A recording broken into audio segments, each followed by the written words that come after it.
Sunandar, aktor yang sempat membintangi film petualangan Sherina yang sekarang hidup sebatang kara di tengah hutan di Lembang, Bandung, masih menyayangi mantan istrinya. Meskipun hartanya telah habis diperas dan sekarang hidup miskin, Sunandar masih menggunakan foto mantan istrinya tersebut sebagai wallpaper ponselnya. Sunandar mengatakan dirinya mengenal mantan istrinya melalui saudaranya. Sebelumnya, lelaki yang akrab disapa Suna ini juga belum pernah menikah sama sekali. Setelah mengenal perempuan tersebut, Sunandar yang sudah berusia 54 tahun langsung mantap untuk menikahinya. Sunandar mengatakan kalau itu mantan istrinya adalah seorang janda kembang yang masih berusia 19 hingga 20 tahunan.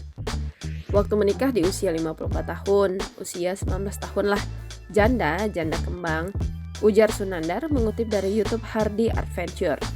Sunandar pun sudah sempat berusaha mempertahankan pernikahannya dengan sang istri, namun istrinya Suna menyerah karena mertuanya juga menuntut mereka untuk bercerai. Iya, ya dia aja sama orang tuanya ngotot. Atas orang tuanya dia itu, tutur Sunandar. Download Tribun X sekarang, menghadirkan lokal menjadi Indonesia.